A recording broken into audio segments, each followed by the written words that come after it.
marketing. Uh, okay, got that. Okay, so thank you for joining us today for the AAF Nebraska legislation latest issues panel discussion for AdTax, Ad Talk, understanding impact and taking action. I am Robert Richardson, coordinator of business development partner at NK Marketing. I serve on the AAF board of directors and chair of our local chapter's legislative issues and team of volunteers. Our committee members include Cassie Warren from KTV, Thomas O'Gorman from Verse 6, Sarah Wilson from Smith and Kroger. And so I kind of want to go through this a little bit here before we get started. AAF Nebraska is a unifying voice for advertising throughout Nebraska. We offer an organization to educate, inspire, bring inclusive sense of community advertising professionals in our area so that we are and future generations can continue to do the work we love to do. Events like today's webinar are free to our members and member benefit. Our board of directors and active committees work to bring more value and benefits to membership throughout the year. AAF Nebraska memberships have the opportunity to meet new people, engage with experts, and receive professional development opportunities through the education programming offered monthly, as well as share ideas for us to advocate for the rights of advertisers. AAF Nebraska continues to offer professional development programs, webinars, panel discussions, thought leaders, and fun activities for our members virtually quarterly, along with each monthly in-person programs and activities. So I suggest grab your lunch or coffee. If you haven't already done so, we'll get the presentation started here in the next several minutes. We kind of want to continue to go through a couple of things here, but so please mute your audio during today's panel discussion. At the end of the discussion, if time allows, we'll open for question and answer. Feel free use the comment functions with your questions during the presentation, and we'll have panelists answer the questions as well. Thank you for the AAF Nebraska elite sponsors for their support throughout the year. Base Technologies, Woodman Life, and Envoy. Before we get started, I want to share some information on the AAF Nebraska upcoming events. This includes the AAF Nebraska annual Bullhorn that will be held Thursday, January 22nd, 2026 at Blue Ski Bar and Patio. Teams are registering now. You can go to our website at aafnebraska.org. Just kind of a couple things that the high scoring team takes home the traveling trophy at the end of the year, at the night, and most teams typically participate in the bowling t-shirt design contest. We also award individual best and worst bowler of the night, so one for each. We also have an event for Ad Reach Professional Development with Lynn Weinman. She discusses book Untangling Spaghetti, a branding fable, Wednesday, January 14th, 12 p.m. via Zoom. Registration can also be found at aafnebraska.org. Creager, Nebraska, the local show for first year of American Advertising Awards, will be held on February 20th at 1316 Jones in the Omaha's West Old Market. Judging for Creative Nebraska starts soon. We thank all that have entered and supported this year's American Advertising Awards. Tickets are on sale now. Please go to our site to register for that. And then Meet the Pros. 2026 is scheduled for March 26th and 27th. If you'd like to participate and as a resume reviewer, roundtable leader, or portfolio reviewer, please contact Terry at AAF Nebraska office. Watch for invitations to this two-day event to network and mingle with students from Iowa, Nebraska, Missouri pursuing advertising, marketing, communication careers. Register now. Please go to our site to do that. Kind of want to go through as we start here before the introductions here. One of the things that concerns with Nebraska as we take a look at part of this question with why today's webinar. Nebraska's projected, so Nebraska's budget is projected, two-year budget deficit grows over to 471 million ahead of the 2026 legislation session, which starts today. From the 432 million shortfall from 2025 legislative session.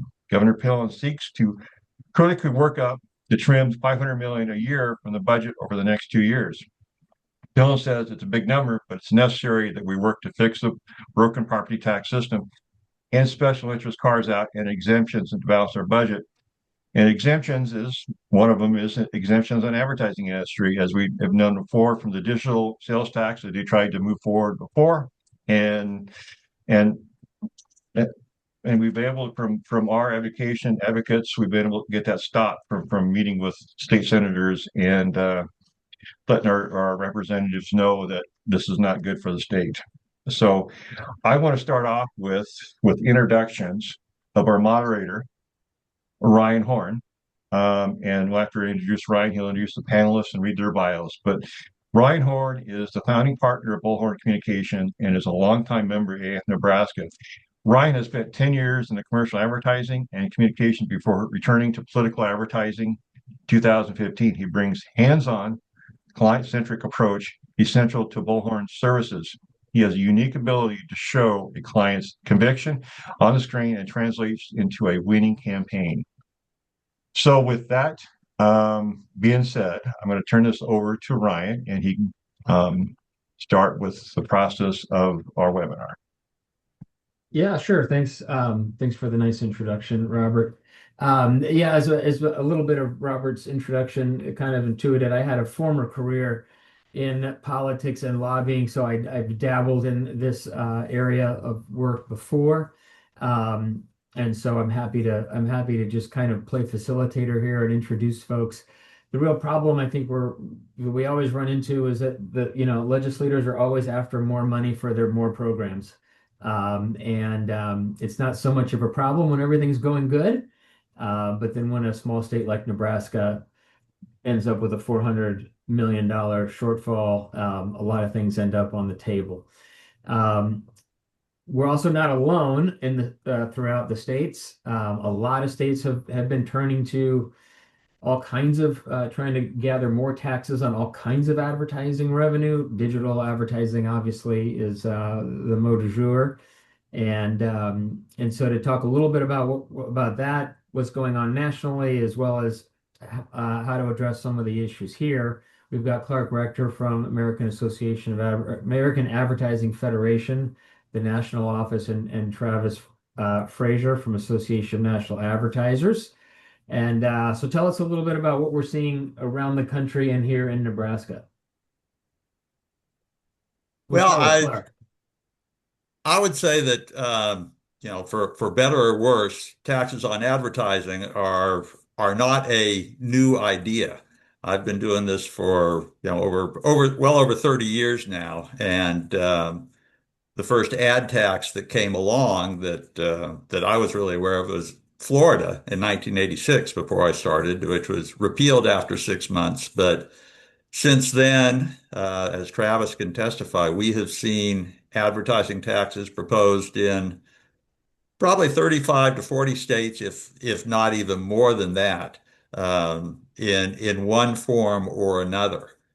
Fortunately, we've been able to beat them back, and a lot of the reason is because we've got a great grassroots network. Groups like AAF Nebraska exist all across the country, and the support we've had from the national associations with the ANA, the economic studies we've done to show the value of advertising has been very, very valuable. But as I said, it's not a new idea. It percolates up quite frequently. The most recent wrinkle that we have seen now is the going after of the digital advertising taxes instead of going broad-based, although we still see those. Under the theory with the lawmakers, Travis may want to expound on this a little bit, but that they're looking at the big tech companies now and saying that's where the money is. How can we go get them? And digital ad taxes is one of the things they've come up with. Unfortunately, they have passed. A couple of those have passed in states. One of them, I'm sorry to say, is my home state in Maryland, despite some really compelling testimony I offered against it. They still didn't take my advice and passed it. That is in the courts right now. They are collecting it, but most of the challenges have been, so far, indications are pretty favorable to us, but it hasn't been struck down yet. And the second one just last year was in Washington State, which has passed. They're still looking at how to implement that, while other legislators are looking to repeal it. So we're thinking that, a lot of states are looking to see what's going to happen with the challenges, particularly in Maryland, and are holding off a little bit because they don't want to be subject to their own. Once a decision comes down that one way or the other, especially if it doesn't go our way, I think we're going to see a flood of them all across the country. Yeah, Clark, I think that's spot on. I have not been doing this since the mid '80s, but in the last 5 or so years that I've been really paying attention to this. It started to your point with digital advertising, taxes, and there's kind of an entire ecosystem out there of economists and professors and other proponents of those approaches that really, they compare kind of tech and digital advertising and data to even, what you see with like gas taxes and oil taxes and those kinds of almost punitive approaches. And so that was kind of the first, thing that we saw out in Maryland, and then, have it's nothing new, removing exemptions for all advertising as a service. And that's something that we see, a handful or more every single year of attempts, along those lines. The other thing, with the Washington State bill that they did is they removed advertising, they removed the exemption for advertising services from their sales tax base, and then exempted out just about everything but digital advertising. So they effectively created a digital advertising sales tax. And so we've seen that approach. And then the final, kind of approach that we've seen that I think is important because it's not a direct tax on advertising, but consumer data is so important to the advertising ecosystem now, and we've continually seen these attempts to tax data collection, whether that's on the number of consumers that you collect data on, or however they try to approach it, and that comes from that same kind of anti-tech, bias that we see.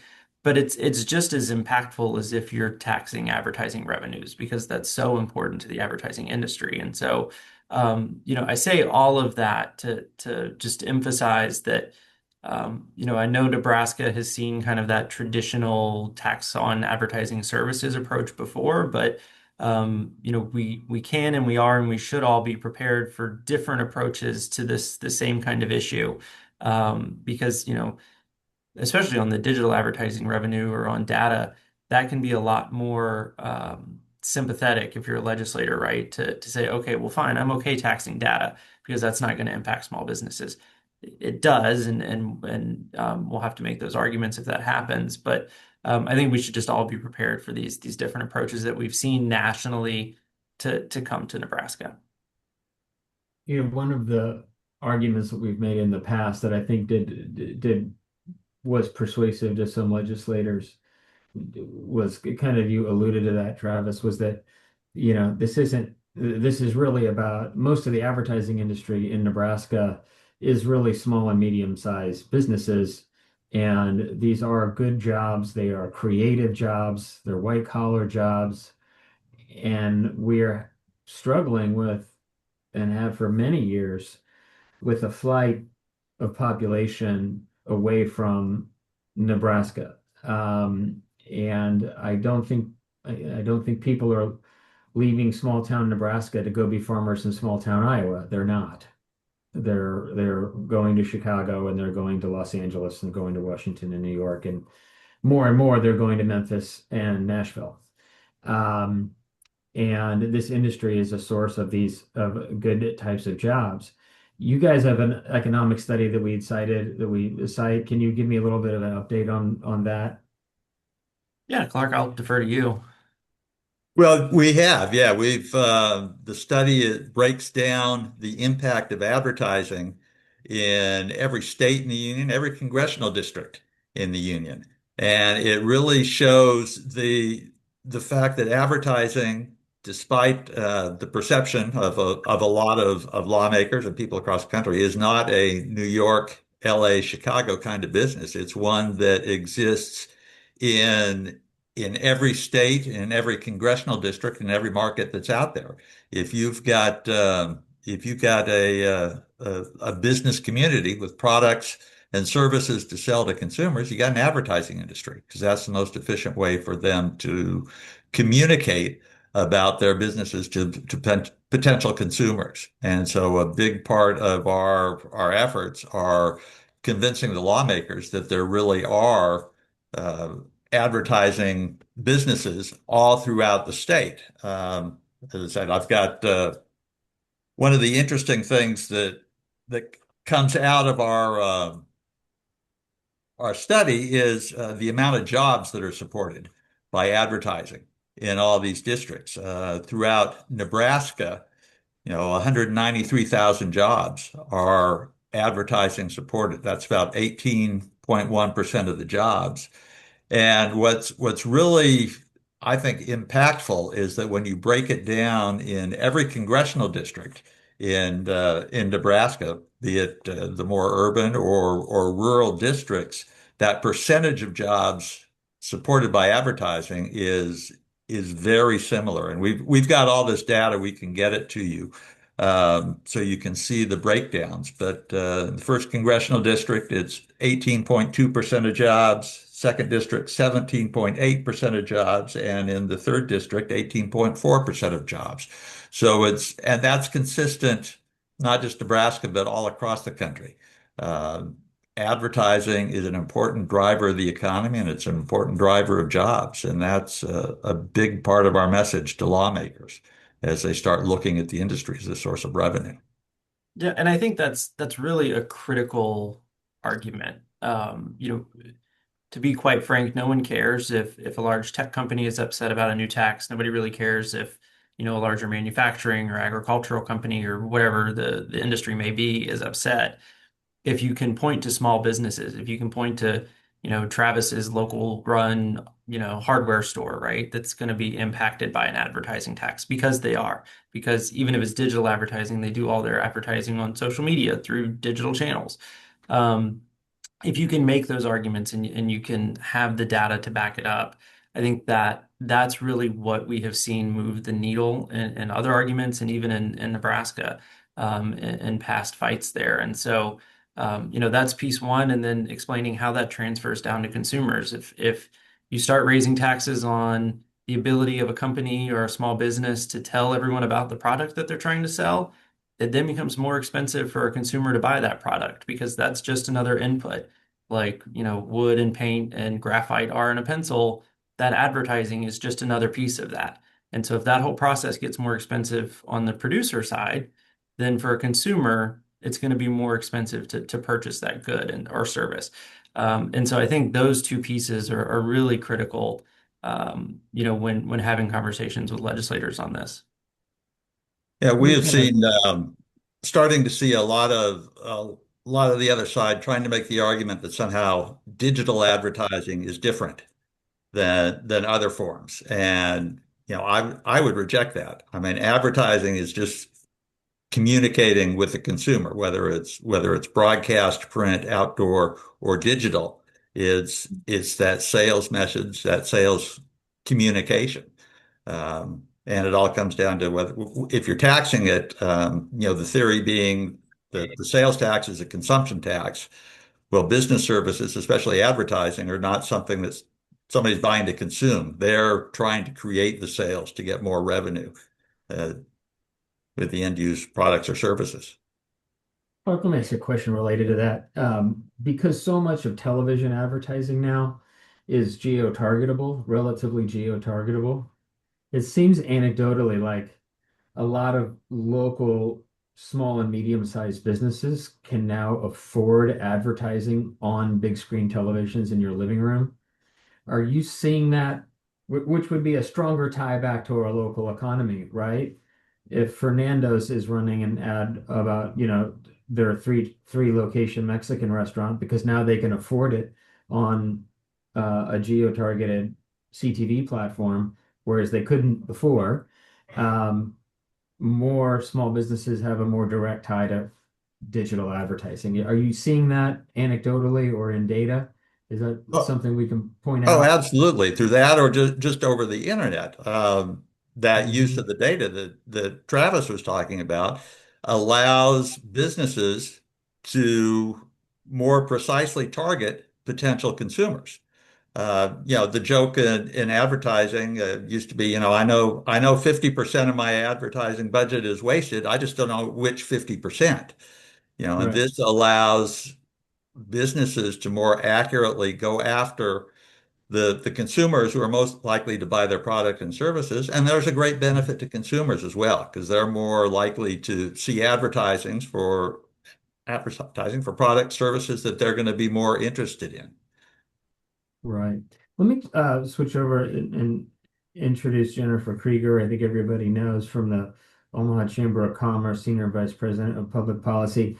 Jennifer, in years past, the main challenge we got was really around taxing advertising as a service. So expanding the definition of taxable services to include design, for instance, right? What are we now? We have, and that kind of died down a little bit for a while. I think while the budgets were fine, there wasn't a great appetite to do real big structural reform, right? There is, well, now we have this big budget deficit. I think the concern that I would have is the politics of the governor's race. Maybe if you can touch on that, where you have Governor Pillen, who was, I guess there's no way to say this is not a criticism. He doesn't seem to care too much about business in Omaha and Lincoln. He seems to politically be very focused on the ag economy and most of the things that he's done. And that is, he's trying to pick the tax loopholes to close. I think at least the way they perceive advertising puts us under a little more threat. Do you want to address that and then tell us what are we worried about? Are we seeing anything yet? Were there bills in interim session, study bills, anything like that that are on the immediate horizon? So today's the first day of the legislative session, so we're still basically in the rumors and innuendo phase of the session. There were some bills introduced today, but they will, in Nebraska, only the first 10 legislative days have bill introduction. So it's probably another 2 weeks of watching to see what's out there. On a macro level, I think this administration, this governor has, to your point, Ryan, made agricultural issues top of mind for him and the administration. And he's sought different new revenue sources to address high property taxes in Nebraska. And so in the past couple years, if they do go forward with another base broadening bill on the sales tax, then this will be the third attempt at something like that. A new wrinkle this year is what Robert talked about, is the looming $471 million budget shortfall. And that number is a little bit fungible for other reasons I can explain, but at this point in time, that's what it is. So before, where you had a governor that was interested in bringing in new revenue to redirect it to property tax relief, we've now got a situation where the budget is out of balance, and so that there's a need for additional revenue there. I would probably say that at least this current legislature, there is not necessarily a single senator that is interested in pursuing this sort of remove this exemption or taxing it as a service per se on its own. Functionally, this is an attempt to tax these services and these products has been really in furtherance of a larger goal of just creating additional revenue. And that's good, but we have fought it several times in kind of these large packages. There is still, a assumption that the governor will have an additional revenue raise bill coming out in some respect. We don't know. We certainly have not heard for sure that this is definitely included in that, which is positive. But I think because it's previously been on the menu, so to speak, that we always have to guard against the possibility of its addition in a larger bill. Do we have, one of the challenges I remember from my years working in and around the Nebraska legislature is that the unicameral system, as opposed to all the other 49 states, things can move incredibly fast because there's not that extra check and balance. In other states, the state Senate can come up with a really stupid idea and pass it before you can figure out what's going on. And then you got a little time to go over to the House and tell them how stupid this idea was. We don't have that in Nebraska. It's one of the downsides of the unicameral system. So things can move quickly, was my recollection, more so than in other states. Can you talk a little bit about that and the need? I think that's why we're having this call on the first day of the session, because Yeah, Nebraska is a little unique in that regard. I think that's true. I think that makes work done at the committee level, lobbying work done, even more important. And that is primarily where we focus a lot of our work. So, and things do, at least we have a revenue chairman this year who is pretty receptive, I would say very receptive to business input and business issues. On the And whole. who is that, Jennifer? And so that's Senator Brad Von Gillern from represents a district in West Omaha. He is, I would say, close to the governor and willing to assist the governor, but also is very receptive to certainly input from the chambers, which we found very helpful. And so we at the chamber spend a ton of time with those 8 members of the revenue committee to make sure that they know what our concerns are. In the past, we have really, on this particular issue, Travis talked about this, we've really focused on, philosophically for the Omaha Chamber, we've been opposed to sales taxes on inputs, on business inputs. And we truly believe that this is a business input, it's a cost of doing business, and it's something that should not be considered. Clark also talked about the influence of sort of big tech. I think that's also makes that an easier target here, because it's just a thought of, well, let's just go after Google, or let's just go after Facebook or whatever. And so I think we were really tried to drive the message of this isn't harming them, it's just really a pass through, and small businesses will be the biggest people hit by this. And I would say that our focus and other people's focus on the impact of small business is probably the #1 reason that this didn't advance last year. It's the most compelling argument against this taxes.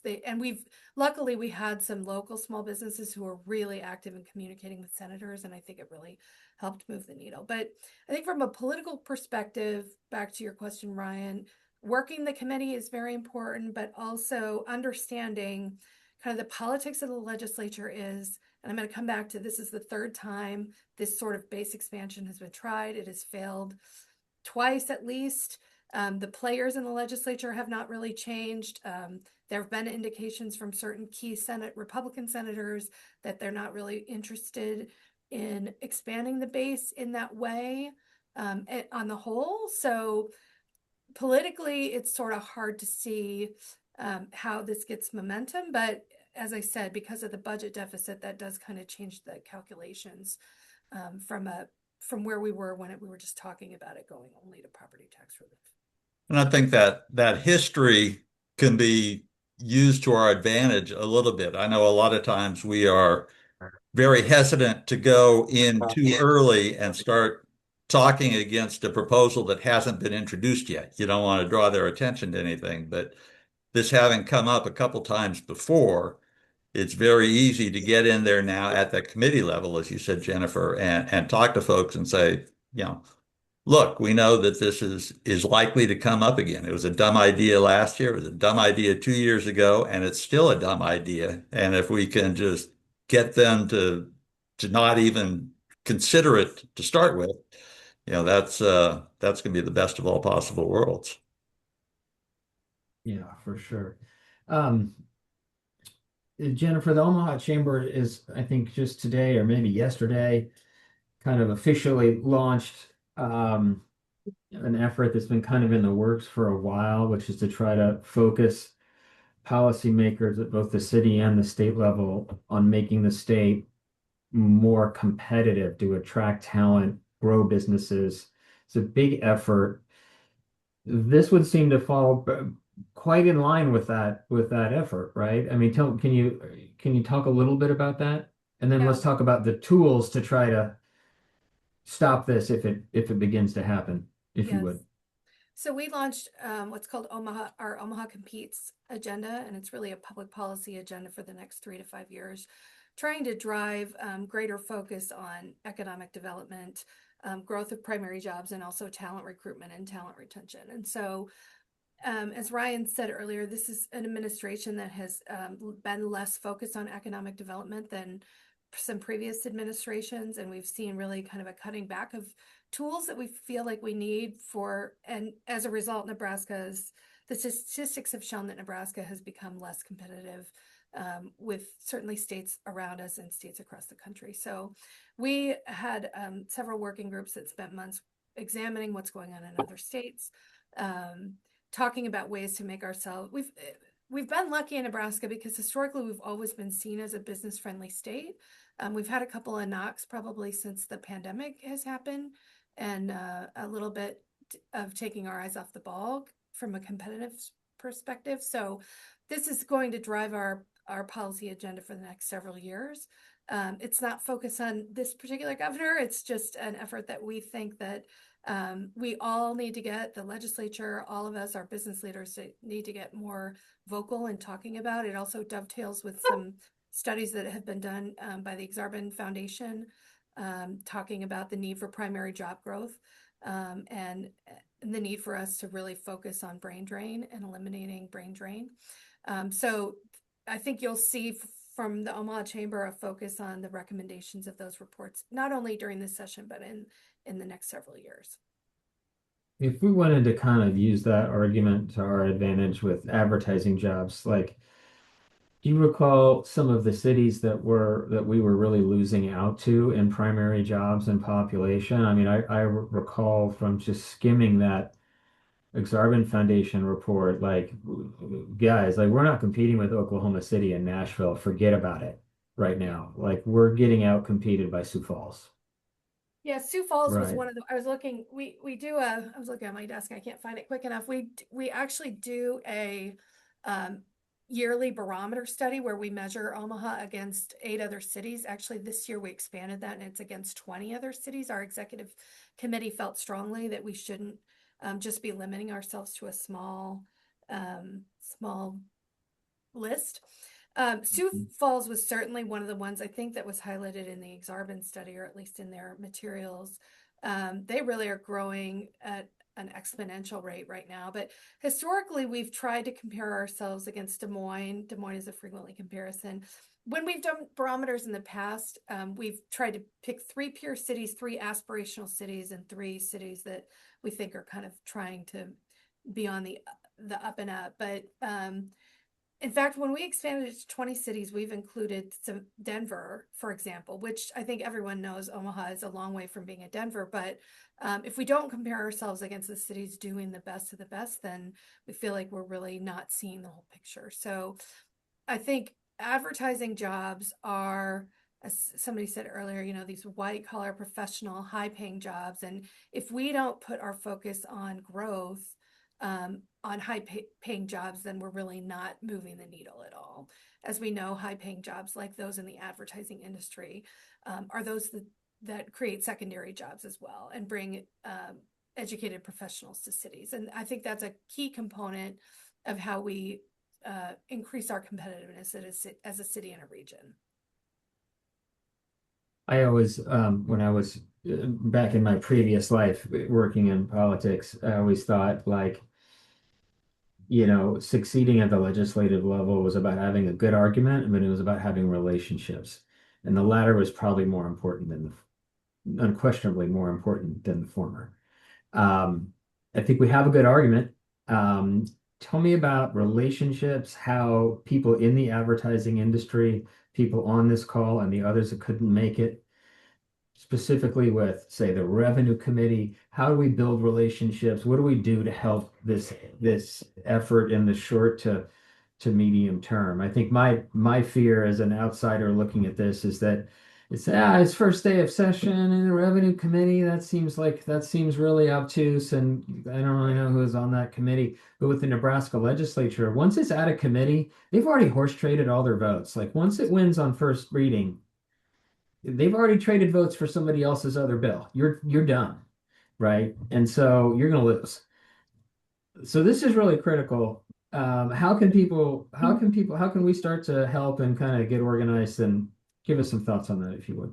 Well, some of this is just really schoolhouse rock basic stuff, right? I mean, like, number one, know who your senator is. I mean, in Nebraska, we're very lucky because we have this unicameral and it's very direct to democracy type model. There's only 49 senators in the whole state. You don't have to deal with the second house.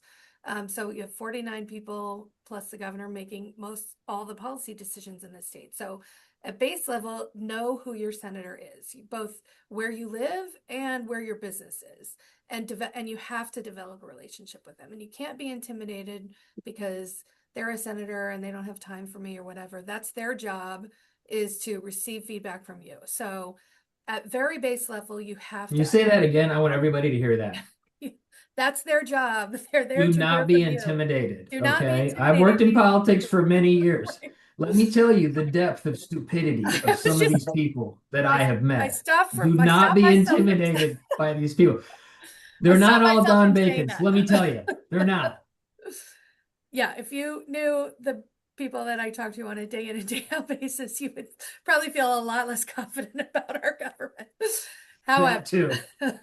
However, they are all, and I say this truthfully, they are all good people, with maybe the exception of one, who are dedicated to doing the right thing. But think about it, most of them don't have the background that you have, right? And so they just don't know. And so it is incumbent on you as a business owner or somebody in the industry to take on that role of educating them.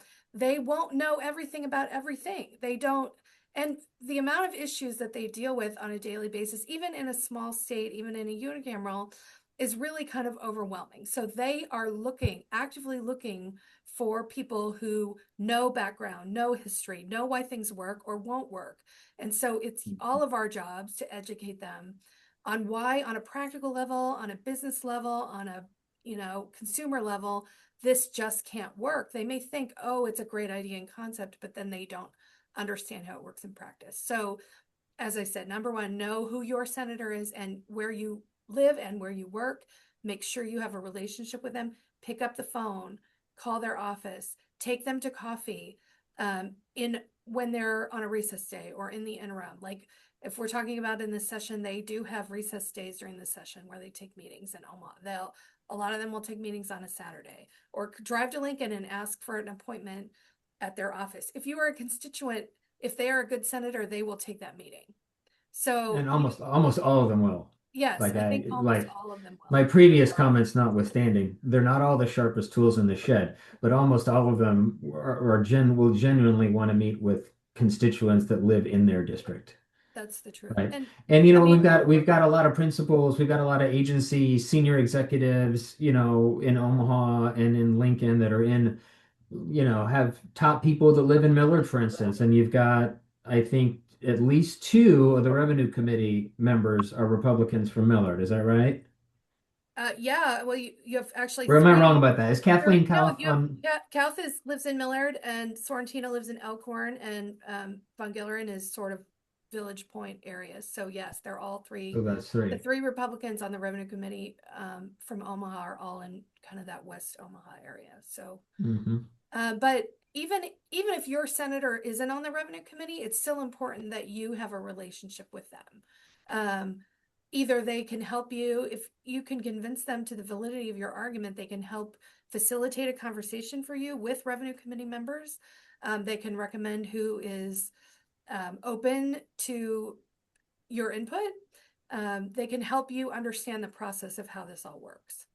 So it's important for people like me who are there every day to really work that committee over and over and over again. But it's important for people like you to develop those in-person relationships with your own senators so that if they're considering something on the floor and you get to a point where they can call you and say, hey, there's this bill, I think it might affect you. Can you tell me what you think about it? And that's the goal you really want to get to, is when they're seeking your input out.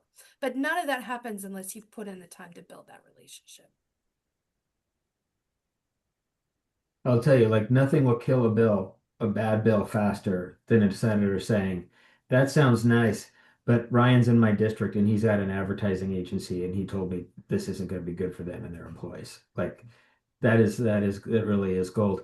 Are we ready to open it up to any like questions that folks might have or anything, Clark, Travis, Robert, anything that you guys wanted to cover that we didn't cover here? Well, I was just going to reinforce a couple of Jennifer's points in terms of when you're going in and meeting with your senator or whoever.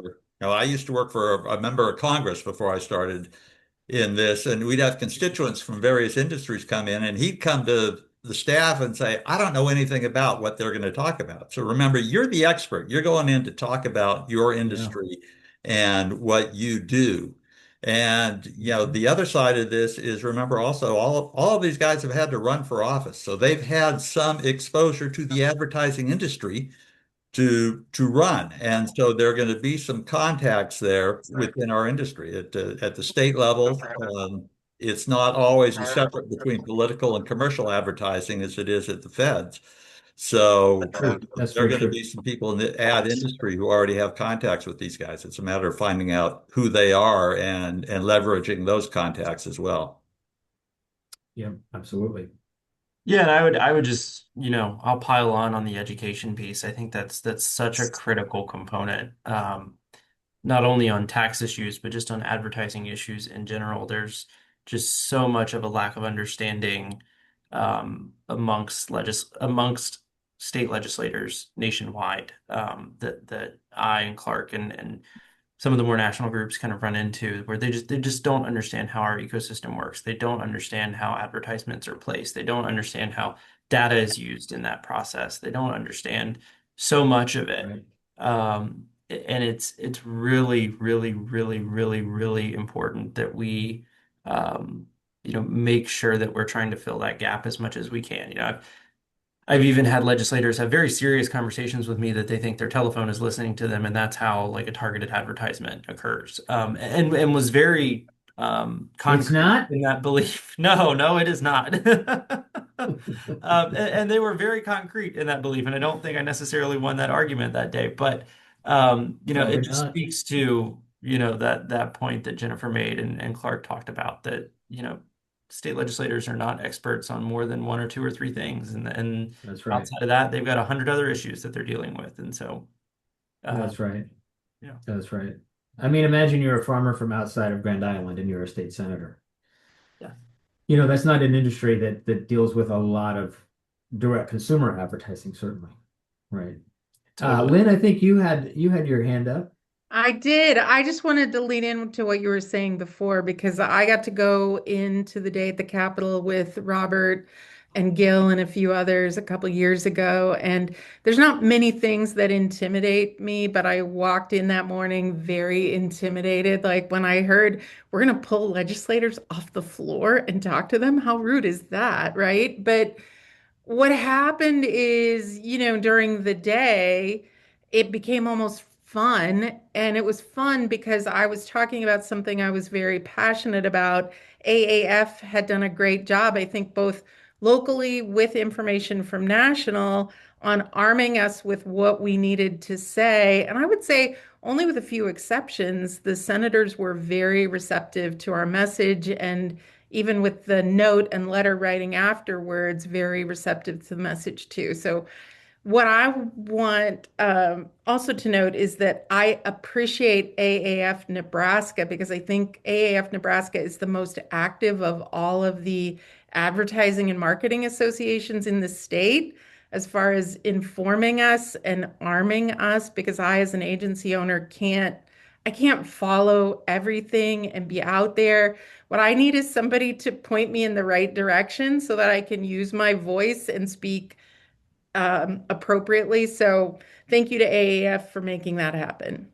And I think it's sad that there aren't more people here today, but I think the fact that there aren't more people today just reflects the fact that we don't see there being an urgent issue right now.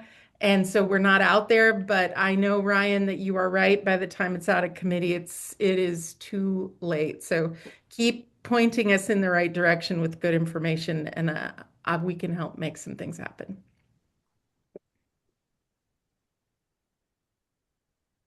Any other thoughts or questions, folks? I'll turn it back over to Robert. Yeah, I got a question here, and I know that I'm going to Jim Tim has a question as well, has his hands up, but I want to ask this question really for Clark. And it kind of goes back to the Maryland scenario. Maryland was the first in the nation for digital advertising tax. The DAT took effect January 1st, 2022. The tax applies to any entity with at least $100 million in global ad tax revenue, $100 million in annual gross revenue from digital advertising services in Maryland. So there was a court ruling that came through on this. It said, and about the pass through. So Maryland judgment finding the pass-through provision on digital taxes violates the First Amendment affects similar legislation in Nebraska and the state. How was this pass-through judgment? Even though the law is still in effect, how would they get around this? How would this proceed, and how will other states look at this to pass similar taxes? And then I know Nebraska tried to do the same thing a couple years ago. Well, I think the whole issue of trying to ban pass through is kind of a misnomer. I mean that's just a matter of how you're gonna label things. A company is going to have to compensate for paying the tax, whether they call it a pass through or just a rate increase or whatnot. It's just semantics. And so to me, that's a little bit of a non-issue or a distraction from a real issue when they try and ban pass-through type things. Yeah, and on that, I think a couple things on the litigation in Maryland. One, I think you can make the argument that legislators acknowledge that consumers are going to be the ones that actually end up paying the price for this, and they tried to come up with a legislative fix for that, and they couldn't due to First Amendment concerns. The other thing on litigation is there's still existing litigation in Maryland surrounding the Internet Tax Freedom Act, which basically says that you can't tax a digital form of something if there's a non-digital equivalent. So you can't tax just digital advertising when there's TV and print and everything else. And we've seen, we talked a little bit about the Washington State bill earlier. They tried to get around that ITFA issue by taxing advertising as a service and then doing some exemptions for some of these non-digital type things. So I think they were left with like digital advertising, and I think it was billboards or something along those lines. That still has those ITFA challenges. So the only real way to avoid that ITFA litigation is to tax all advertising, whether it's digital, non-digital, everything else. And then you run into, all the impacts that we've talked about on small businesses and consumers, et cetera, that have been so successful in defeating those attempts in, the 35 or 40 states that we've seen those pop up in over the last few years. So we should get some clarity on the ITFA side of things in Maryland. They were saying originally around the start of 2026. I don't know if that's still the case or not. I haven't talked with the folks involved in that in a bit, but hopefully we get some clarity that says you can't tax just digital because that is a pretty clear violation of ITFA. Okay. Jim?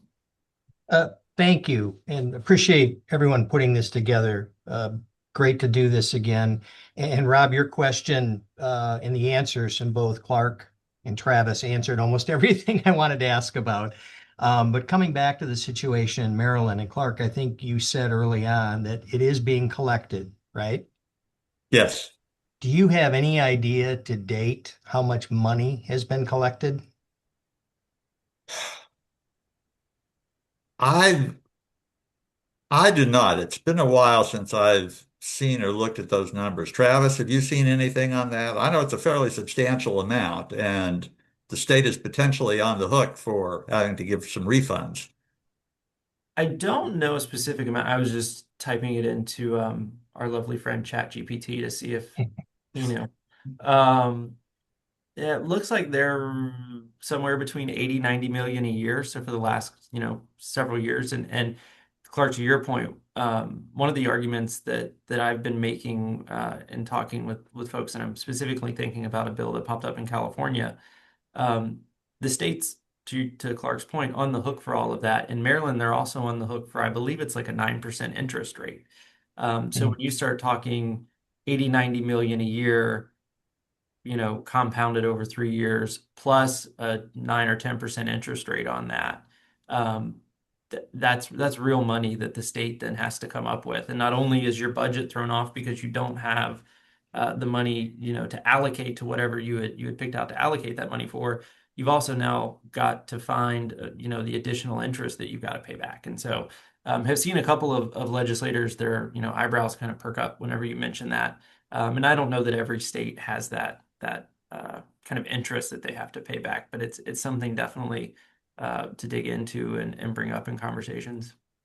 Yeah, thank you, because that some of you may remember back in 2024, and I thought at the time Senator Julie Slama was a real advocate for us, and there was a point in the floor debate, and I'm paraphrasing, but she essentially said, "We're talking about building a budget on money that we may never get." And so I guess if there's a reasonable way to take the 80 or 90 million a year in Maryland and maybe scale that down to our state's population and business base and have that in our toolkit, is, you're talking about potentially X tens of millions of dollars that you could build a budget around that you either A, may never collect, or B, if you collect it, might have to pay it back, potentially plus interest. I think that would be a great arrow in our quiver. Yeah, it's a great argument to make. It really is. Thank you.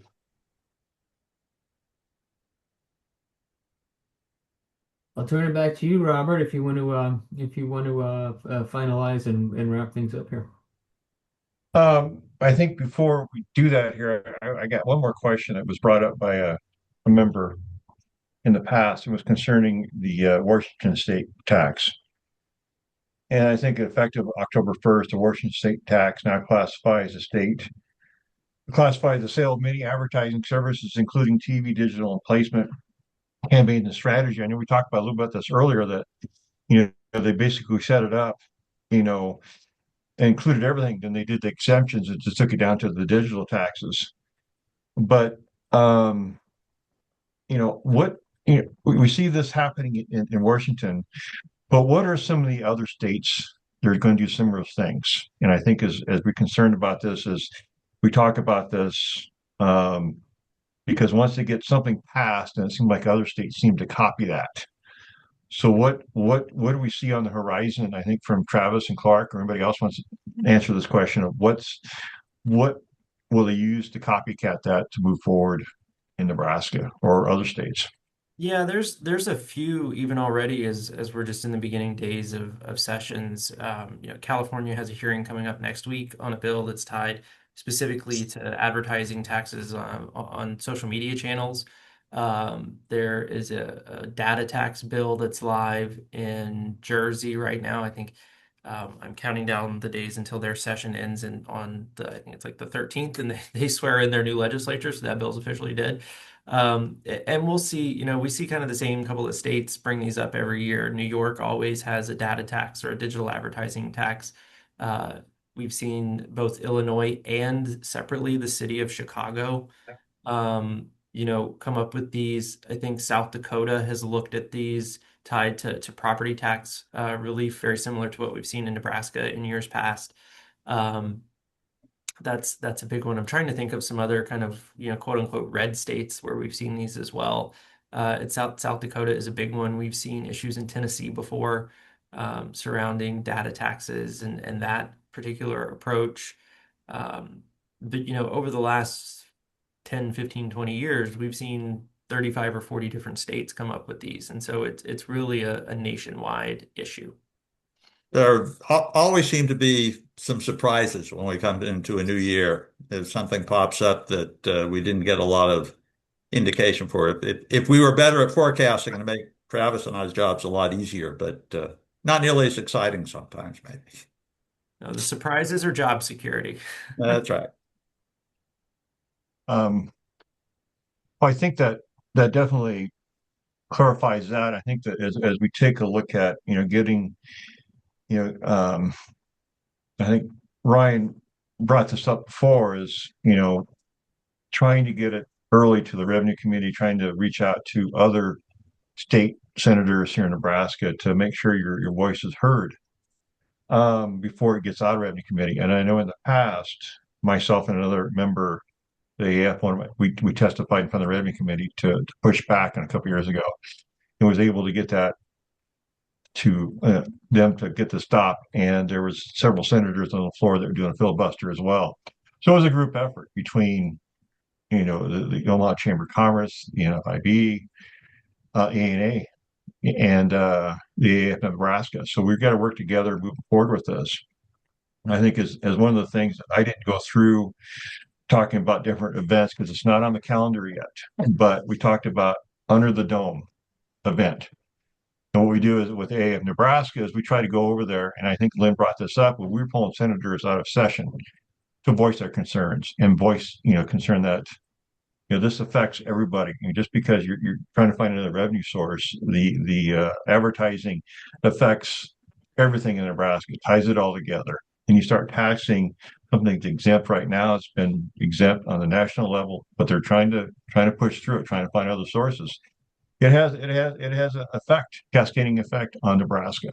And if you start taking that, and you have less, you see Main Street, the revenues will go down, and it will affect our taxes. So the more you tax, the less revenue comes. We've seen that cascading effect, the cause and effect. So what I'd like to do is, have requests to the people who joined this call is reach out. Again, we can't say this enough. Reach out to your state senator to get to know him or her, and set meetings up. We'll be sending invites out when we get a date set up for the Under the Dome event to go over there. We're going to have meetings set up, pre-meetings set up with certain senators, and other ones we're going to pull out of session just to make sure that our voice is being heard.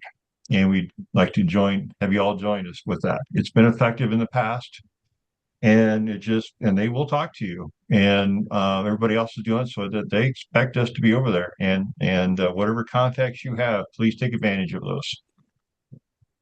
So. And I would just like to commend Robert and the entire leadership of AAF Nebraska for being proactive and staying on top of these things. This is, it's not necessarily one of the most glamorous things that the chapter does, but it's certainly one of the most important in terms of being able to do business and supporting the industry there in Nebraska. So I thank you for all of your hard work. It's a group effort. I think it's kind of glamorous, actually. I mean, you go to the Capitol and have lunch at that dump across the street that all those guys eat at. Like, for some reason, it's great. It's sub-glamorous, different category. Different kind of glamorous. All right, guys. Thank you. Thanks to our panelists. Robert, thanks for organizing. Thanks to Travis, Jennifer, Clark, Ryan, thank you so much for leading us today, and everyone that joined us. The next event, Lynn is right here with us, is our ad reads coming up next Wednesday, another webinar, and Lynn will lead that discussion on her new book. So we hope everyone can join us for that. Thanks. Thank you. Thanks, everybody.